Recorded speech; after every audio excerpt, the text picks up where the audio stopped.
नेत्राली ग्रॅज्युएशनच्या शेवटच्या वर्षाला शिकत होती, तर तिचे वडील तिच्याच कॉलेजच्या कॅन्टीनमध्ये काम करत होते. तिचे वडील कॉलेजच्या विद्यार्थ्यांना चहा समोसे सर्व करायचे. नेत्रालीनं स्वतःच्या वडिलांना सक्तीनं मनाई केली होती की कोणालाही आपल्या नात्याबद्दल समजता कामा नये, की मी तुमची मुलगी आहे, नाहीतर मी हे कॉलेज सोडून देईन. जेव्हा नेत्राली तिच्या वर्गमैत्रिणींसोबत कॉलेजमध्ये कॅन्टीनमध्ये जायची, तेव्हा तिचा बाप तिच्या मित्रमैत्रिणींसमोर चहा समोसे द्यायचा, तर नेत्रालीची नजर मात्र खाली झुकलेली असायची. नेत्रालीनं कॉलेजमध्ये प्रथम क्रमांक पटकावला होता, तेव्हा त्यांच्या पालकांना देखील बक्षीस समारंभामध्ये आमंत्रण दिलं गेलं, जेणेकरून आनंदाच्या या क्षणाला देखील त्यांच्या मुलांसोबत सामील होऊन.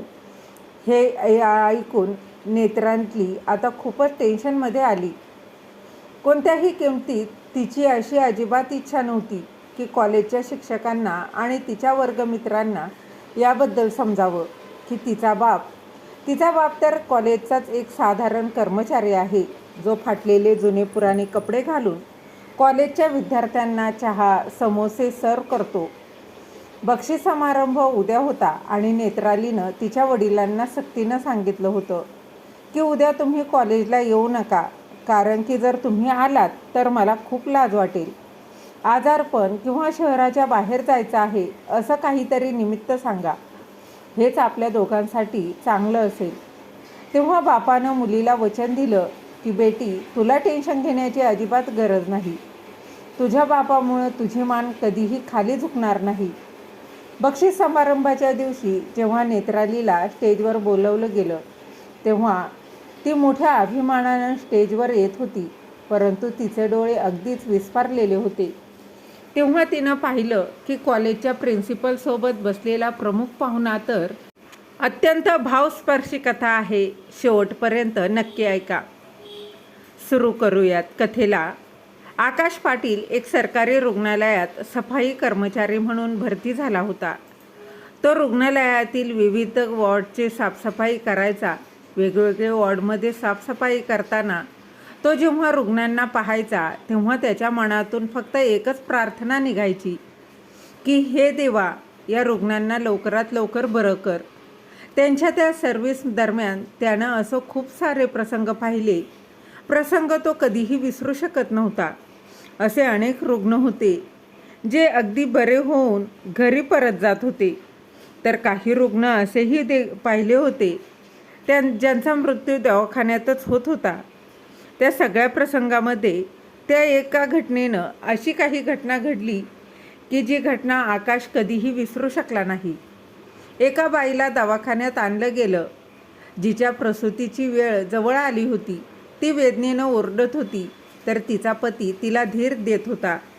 त्या बाईची प्रकृती आता खूप बिघडू लागली होती आणि तिला लगेचच इमर्जन्सी वॉर्डमध्ये आणलं गेलं, जिथे एका लेडी डॉक्टरनं तिच्या नवऱ्याला सांगितलं की तुमच्या बायकोचं आता ऑपरेशन करावं लागेल, कारण की अल्ट्रासाऊंडमध्ये समजलं आहे की बाळ पोटामध्ये उलटं आहे आणि तिची आता नॉर्मल डिलिव्हरी होऊ शकत नाही. त्या बाईचं ऑपरेशन चालू होतं, तर तिचा नवरा बाहेर देवाकडे मनोमन प्रार्थना करत होता. आकाश त्या माणसाजवळ आला आणि त्याला धीर देत म्हणाला, टेन्शन घेण्याची गरज नाही, देव सगळं काही ठीक करेल. आणि त्या कठीण काळात एक छोटासा धीराचा शब्द देखील खूप काही करून जातो. त्यामुळे त्या व्यक्तीनं आकाशचे आभार मानले. थोड्या वेळानंतर लेडी डॉक्टर ऑपरेशन थिएटरमधून बाहेर आली आणि त्या माणसानं आता अभिनंदन करू लागली की देवाने तुम्हाला एक मुलगी दिली आहे आणि तुमची बायको धोक्याबाहेर आहे. ही बातमी ऐकून तो माणूस देवाचे आभार मानू लागला. आता त्याच्या चेहऱ्यावर एक शांतता दिसत होती. त्या माणसाची बायको काही वेळ हॉस्पिटलमध्ये राहिली, तर मुलीला काचेच्या पेटीत ठेवलं गेलं, कारण की तिला श्वास घ्यायला त्रास होत होता. आकाश त्या वॉर्डची साफसफाई करताना त्या मुलीला अगदी निरखून आणि तिच्या आरोग्यासाठी प्रार्थना करू लागला. तो प्रार्थना करायचा. 3-4 दिवसांनी त्या मुलीला तिथून डिस्चार्ज दिला गेला आणि त्यांच्या आईकडे परत आणलं गेलं.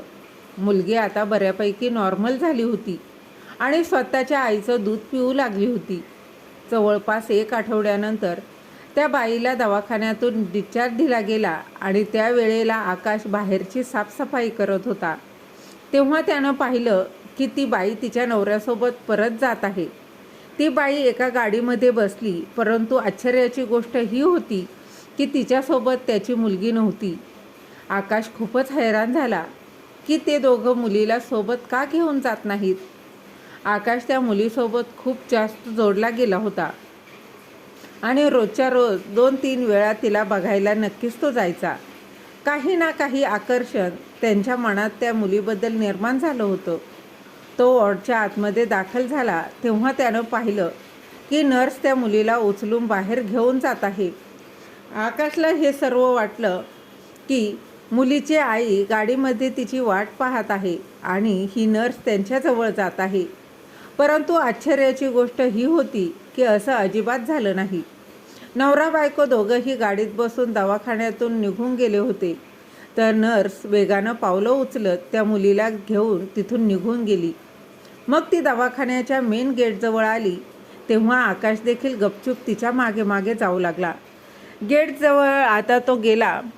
गेटसमोर एक गाडी थांबली होती. नर्स त्या गाडीत चढली. मग ती गाडी लगेच तिथून निघून गेली. ही गोष्ट आकाशला काही पटली नाही. त्यानं बाईकने आता त्याची बाईक स्टार्ट केली आणि त्या गाडीचा पाठलाग करायला सुरुवात केली. तो त्या गाडीचा पाठलाग करत होता आणि याचाच विचार करत होता की हे कसं शक्य आहे की एक आई स्वतःच्या 7 दिवसाच्या मुलीला सोडून एकटीच घरी चालली आहे आणि ही नर्स त्या मुलीला घेऊन नक्की कुठे जात आहे. गाडी खूपच वेगानं जात होती. त्यामुळे आकाशला देखील त्याच्या बाईकचा स्पीड आता वाढवावा लागला. किंवा कदाचित ड्रायव्हरनं आरशातून पाहिलं होतं की गाडीचा कोणीतरी पाठलाग करत आहे. त्यामुळं त्यानं गाडीचा वेग पूर्वीपेक्षा जास्त वाढवला. ट्रॅफिक सिग्नलवर गाडी थांबली तेव्हा आकाश अगदीच त्या गाडीच्या जवळ आला. त्यानं आत डोकावून पाहिलं तर ड्रायव्हर घामानं भिजलेला होता आणि नर्स देखील खूप जास्त घाबरलेली होती. आकाशला आता खात्रीच पटली की काही ना काही गडबड नक्कीच आहे. हे लोक त्या मुलीला तिच्या आईवडिलांजवळ नक्कीच घेऊन जात नाहीत. आणि ट्रॅफिक सिग्नलवरून गाडी पुढे गेली तेव्हा आकाश देखील गाडीसोबत जात होता. मग तो गाडीसमोर आला. ड्रायव्हरनं संधीचा फायदा उचलला आणि गाडी तेथे सोडून तो पळून जाऊ लागला. जर आकाशनं ड्रायव्हरचा पाठलाग केला असता तर नर्स मुलीला घेऊन पळून गेली असती आणि गायब झाली असती. त्यामुळे आकाशनं ड्रायव्हरचा पाठलाग केला नाही आणि त्याची नजर त्या नर्सकडे गेली जिच्या हातामध्ये ती मुलगी होती. तो त्या नर्सजवळ आला आणि विचारू लागला की या मुलीला कोठे घेऊन जात आहात? खरं खरं सांगा, नाहीतर माझ्या इतका कोणीही वाईट नसेल, माझ्यापेक्षा वाईट कोणीही नसेल असं म्हटल्यानंतर नर्स रडू लागली आणि बोलू लागली, माझी काही चूक नाही, मी काहीच केलं नाही. ती असं वागत होती जणू काय कोणता तरी मोठा गुन्हा लपवत आहे. आकाशला परिस्थितीची जाणीव झाली. त्यानं नर्सला एका बाजूला घेतलं आणि बोलू लागला, मला सर्व काही खरं खरं सांग, नाहीतर आत्ताच्या आत्ता पोलिसांना फोन करेन. नर्स रडतच आता बोलू लागली, देवासाठी असं करू नका. मी तुला सर्व काही खरं खरं सांगेन. मी स्वतः काहीही करत नाही. उलट मी तर एका टोळीचा हिस्सा आहे जे मला या कामासाठी मजबूर करत आहे. मी या मुलीला आता राणीबाईकडे घेऊन जात आहे. आकाशनं नर्सला विचारलं, ही राणीबाई आहे तरी कोण? तेव्हा यावर नर्सनं सांगितलं की ती अशाच नुकत्याच जन्मलेल्या असलेल्या मुलींना विकत घेते, त्यांचं पालनपोषण करते आणि त्यांना मोठं करते आणि मग तिच्या इच्छेनुसार ती मुलींकडून कोणतंही काम करून घेते. कधीकधी ती मुलींना पुढे विकते, तर कधीकधी मुलींना स्वतःजवळ ठेवते. ती एक वैश्य आहे. तिचे हात खूप वरपर्यंत पोचलेले आहेत. मोठमोठ्या लोकांसोबत तिची ओळख आहे.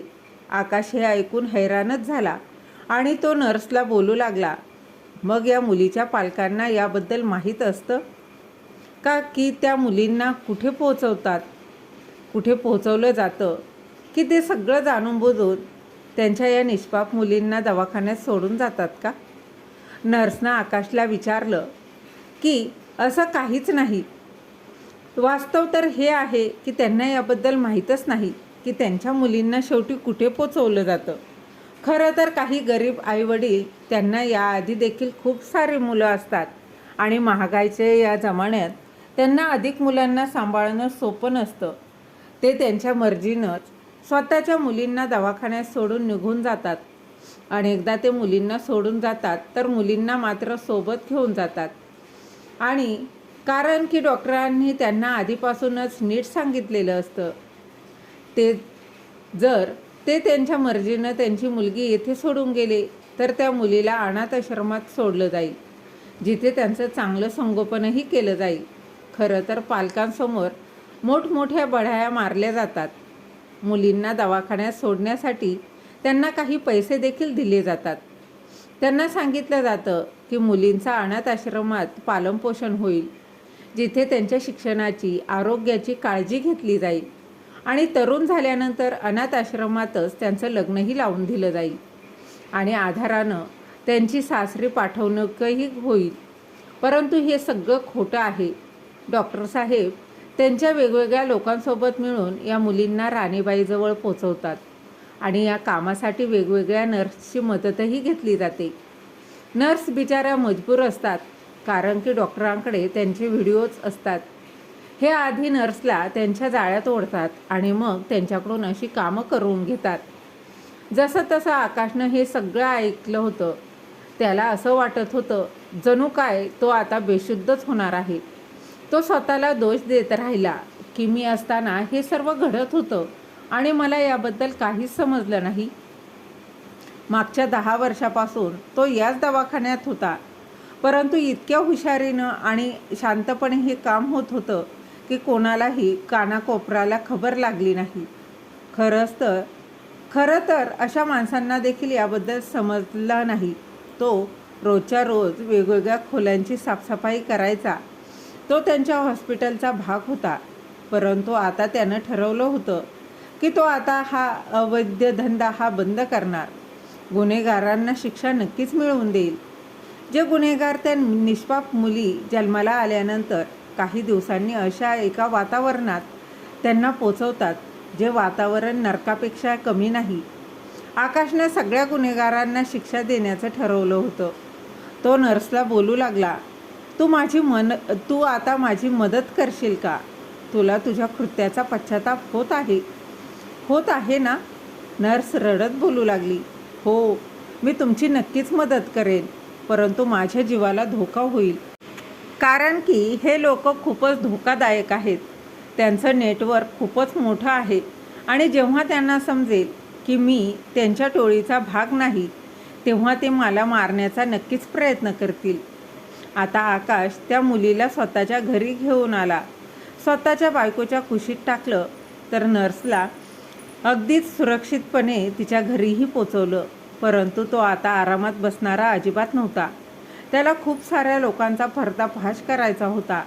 तो नर्सला त्याच्यासमोर पोलीस स्टेशनसोबत घेऊन गेला. तिचा जबाब आता नोंदवला. इन्स्पेक्टर साहेबांनी नर्सला याची शाश्वती दिली, खात्री पटवून दिली की तुमच्यासोबत काहीही वाईट होणार नाही, परंतु अट ही आहे की तुला देखील आमची मदत करावीच लागेल. जे लोक या अवैध धंद्यामध्ये सामील आहेत, सर्वांना पकडून देण्याची आम्हाला मदत करावी लागेल. त्यांना कायद्याच्या कठड्यात उभं करावं लागेल. आणि सर्वात आधी पोलिसांनी हवालदारांच्या मदतीनं त्या दावा कारखान्यावर छापा मारला. डॉक्टरांसोबत खूप साऱ्या लोकांना अटक केली. डॉक्टरांना स्वतःला दोन मुली आणि एक मुलगा होता. त्या डॉक्टरांच्या बायकोला समजलं की तिचा नवरा त्या स्वतः एक राक्षस आहे, माणसाच्या स्वरूपात एक हैवान आहे. तेव्हा तिनं स्वतःच्या नवऱ्याला घटस्फोट दिला आणि ते दृश्य खूपच विचित्र होतं. जेव्हा त्याची बायको देखील पोलीस स्टेशनमध्ये आली होती आणि स्वतःच्या नवऱ्याच्या एक जोरदार कानाखाली लगावून दिली. स्वतःच्या नवऱ्याचा तिरस्कार व्यक्त केला होता आणि बोलू लागली, मला पूर्ण आयुष्य या गोष्टीची खंत असेल की मी तुझ्यासारख्या माणसावर जीवापाड प्रेम केलं आणि लग्न देखील केलं आता राणीबाईला पकडण्याची बारी होती. तेव्हा तिच्या घरावर छापा मारला गेला तेव्हा समजलं की ती शहर सोडून गेली आहे. सोबतच सगळ्या मुलींनाही घेऊन गेली आहे, ज्या मुली वेगवेगळ्या प्रकारे तिच्यासोबत पोहोचल्या होत्या. राणीबाईचा नंबर आता ट्रेस करण्याचा प्रयत्न केला गेला, परंतु नंबर बंद होता. तिनं तिच्या माघारी कोणताच पुरावा सोडला नव्हता. शेवटी ती कुठे गेली होती कुणालाच माहिती नव्हतं. नर्सजवळ राणीबाईच्या एका कामवालीचा नंबर होता. जेव्हा नर्सनं तिला फोन केला, तिचा फोन ऑन होता. पोलिसांनी त्या कामवालीसोबत कॉन्टॅक्ट साधला आणि सांगितलं की जर तू आम्हाला मदत केलीस तर आम्ही तुला खात्री देतो की तुला कोणताही त्रास होणार नाही आणि सरकारच्या वतीनं तुला बक्षीसही दिलं जाईल. कामवाली बाई बोलू लागली की मी बक्षिसाच्या लाचेपोटी असं काहीही करू इच्छित नाही. फक्त मला या पापाच्या दलदलीतून बाहेर निघायचं आहे. कामवालीच्या मदतीनं राणीचा आता ठाव ठिकाणा समजला होता. राणीसोबत त्या लोकांनाही अटक करण्यात आली, जे आमच्या भागात अगदीच मोठमोठे साहेब म्हणून फिरत होते. लोकांची सेवा करण्याचं ढोंग करत होते. ते लोक तर आतून एक राक्षस होते. आकाशमुळे खूप साऱ्या लोकांचा खरा चेहरा सर्वांसमोर आला होता आणि सर्वात महत्त्वाचं म्हणजे त्या निष्पाप मुली ज्या राणीच्या कसाट्यात सापडल्या होत्या. आकाशमुळे त्या मुली त्या नरकातून बाहेर आल्या होत्या. त्या निष्पाप मुलींना देणाऱ्या भविष्यासाठी तयार केलं जात होतं. त्या मोठमोठ्या लोकांचा खुराक होण्यासाठी ज्या लोकांना राणीबाई मुली विकत होती, अशा राक्षसी लोकांना, ज्यांना तरुण मुलींचं व्यसन होतं. जेव्हा माणूस हरामाचा पैसा कमवतो तेव्हाच त्याला अशा हरामाच्या सवयी देखील लागतात. आकाशला सरकारकडून खूप मोठं बक्षीस दिलं गेलं, परंतु आकाश एक खूप चांगला माणूस होता. तो त्या नर्सला विसरला नाही. तिच्या मदतीशिवाय तो हे करूही शकला नसता आणि खूप साऱ्या लोकांचा त्यानं पर्दाफाश केला. आणि मग त्या मुलीला अनाथाश्रमात पाठवलं गेलं. त्यानंतर आकाश त्या जोडप्याजवळ गेला, जे जोडपं त्या निष्पाप मुलीला दवाखान्यात सोडून गेलं होतं. आकाश बोलू लागला की तुम्ही लोकांनी असं का केलं? तुम्ही इतके क्रूर कसे असू शकता? एक निष्पाप मुलीला नरकाच्या आगीत ढकलून का निघून गेलात? ते दोघं रडत बोलले. ते बोलत होते की आम्ही गरिबीमुळे हतबल होऊन हे सर्व काही केलं, परंतु आम्हाला तर हे सांगण्यात आलं होतं की तुमची मुलगी सुरक्षित हातात आहे. तिला अनाथ आश्रमात पाठवलं जाईल. आम्हाला माहीत नव्हतं की ते क्रूर व्यक्ती आमच्या मुलीला एका वैश्याकडे विकणार आहात. आकाशनं ती निष्पाप मुलगी त्यांच्या स्वाधीन केली आणि डोळ्यात अश्रू आणून बोलू लागला, या मुलीची काळजी घ्या. ही कळी आता कधीही कोमेजणार नाही. असं बोलून तो परत निघून गेला. तो त्याचे अश्रू लपवण्याचा प्रयत्न करत होता, तर त्या दोघांनाही आकाशच्या मनाची अवस्था समजली होती. त्या मुलीच्या आईनं आकाशला आवाज दिला आणि बोलू लागली, दादा, मी एक आई आहे आणि मला समजते की तुमचं मन या मुलीसाठी तडफडत आहे. मी आई या हक्कानं माझ्या भावाला माझी मुलगी देत आहे. तिची काळजी घ्या. आजपासून ही मुलगी तुमची आहे. तुम्हीच हिचा आई आणि बापही आहात. आकाशनं त्या मुलीला घट्ट मिठी मारली आणि पुन्हा परत घरी परतला. आकाशने त्या मुलीचं नाव नेत्राली ठेवलं. त्याला स्वतःला काहीच मुलं बाळं नव्हती, त्यामुळे त्यानं त्या मुलीला अगदीच आपल्या लाडापोडात वाढवलं होतं. स्वतः मेहनत कष्ट करून नेत्रालीला प्रत्येक सुख दिलं. आकाश नेत्रालीवर खूप प्रेमही करत होती. एका मध्यरात्री नेत्रालीला थोडासा ताप आला होता. तेव्हा पूर्ण रात्रभर तो झोपू शकला नाही. सारखा तो नेत्रालीचा ताप तपासत होता. पूर्ण रात्र देवाकडे नेत्रालीसाठी प्रार्थनाही करत होता. नेत्राली अजूनही लहान होती. तिला याबद्दल काहीच माहीत नव्हतं की तिचा बाप तिच्यावर किती प्रेम करत असतो. जसं ती मोठी झाली, ती स्वतःला खूपच भाग्यवान समजत होती की तिचा बाप इतका चांगला आहे, तो तिच्यावर इतकं प्रेम करतोय. आकाशनं दवाखान्यातली ती नोकरी सोडली, कारण की तो दवाखाना आता बंद झाला होता. सगळ्यांना कामावरून काढून टाकलं गेलं. आकाश आता तिथे काम करत नव्हता, त्यामुळं त्यानं एका कॉलेजमध्ये एक कॅन्टीनमध्ये काम करायचं सुरुवात केली. नेत्राली एक खूप हुशार विद्यार्थिनी होती, जी सुरुवातीपासून प्रत्येक इयत्तेत प्रथम क्रमांक मिळवत होती. परंतु 10वी नंतर जशी ती कॉलेजमध्ये पोहोचली, तेव्हा तिला समजलं की तिचा बाप तिच्याच कॉलेजमध्ये एका नोकराचं काम करत आहे, जो कॉलेजच्या मुलांना आणि मुलींना चहा समोसे सर्व करत असतो. ते कॉलेज खूप मोठं होतं आणि महाग पण होतं. परंतु 10वीमध्ये नेत्रालीला खूप चांगले मार्क्स मिळाले होते आणि ती जिल्ह्यात पहिली आली होती. त्यामुळे तिला ते मोफत ॲडमिशनही दिलं गेलं आणि स्कॉलरशिप देखील मिळत होती. ते देखील प्रत्येक महिन्याला इथे श्रीमंत मोठ्या घरातल्या अशा मुली आणि मुलं शिक्षण घेत होते आणि ते देखील मोठमोठ्या गाड्यांमधून तिथे यायचे. नेत्राली त्यांना पाहून खूपच खुश झाली. तिच्या मनामध्ये देखील एक इच्छा निर्माण झाली की काश ती देखील एका मोठ्या गाडीमध्ये कॉलेजला येत असती तर. परंतु वडिलांच्या परिस्थितीमुळे ती हतबल होती. जेव्हा तिनं स्वतःच्या बापाला जुन्या फाटलेल्या कपड्यांमध्ये पाहिलं की तो कॉलेजच्या आता मुली आणि मुलांना समोसे देत आहे, तेव्हा तिला या गोष्टीची खूप लाज वाटत होती.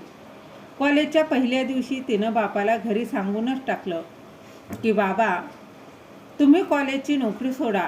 कॉलेजमध्ये कुणालाच हे माहीत नाही की मी तुमची मुलगी आहे आणि जर कुणाला समजलं तर माझी पूर्ण इज्जत जाईल आणि कॉलेजमध्ये माझं शिक्षण अशक्य होईल. त्यामुळे मी तुम्हाला विनंती करते की तुम्ही कॉलेजची ही नोकरी सोडा आणि कोणालाही सांगू नका की मी तुमची मुलगी आहे. आकाश नेत्रालीला बोलू लागला, बेटी, इथे कॅन्टीनमध्ये काम करणं माझी मजबुरी आहे. मी प्रयत्न करत आहे की दुसरीकडे कुठेतरी मला चांगली नोकरी मिळेल, परंतु पैशाची व्यवस्था होईपर्यंत मी ही नोकरी सोडू शकत नाही. पण हां, तुला टेन्शन घेण्याची अजिबात गरज नाही. एका बापाचं तुला वचन आहे की कुणालाही याबद्दल समजणार नाही की मी तुझा बाप आहे. ती तिच्या मित्रमैत्रिणींसोबत कॅन्टीनमध्ये जायची. तिचा बाप मान खाली झुकून तो चहा समोसे त्यांना द्यायचा. तो देऊन यायचा आणि लगेचच तेथून परत यायचा. त्यांचं मन आता खूप करायचं की आपल्या मुलीसोबत बोलावं, ते स्वतःच्या मुलीला पाहावं, परंतु तो या भीतीनं स्वतःच्या मुलीकडेही पाहत देखील नव्हता की नेत्रालीला राग येऊ नये.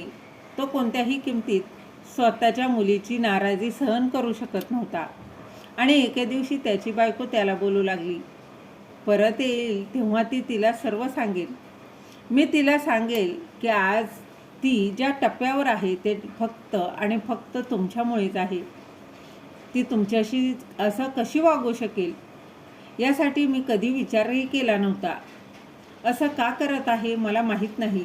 आकाश हात जोडून स्वतःच्या बायकोला हेच बोलायला सांगत होता की देवासाठी असं काहीही करू नकोस.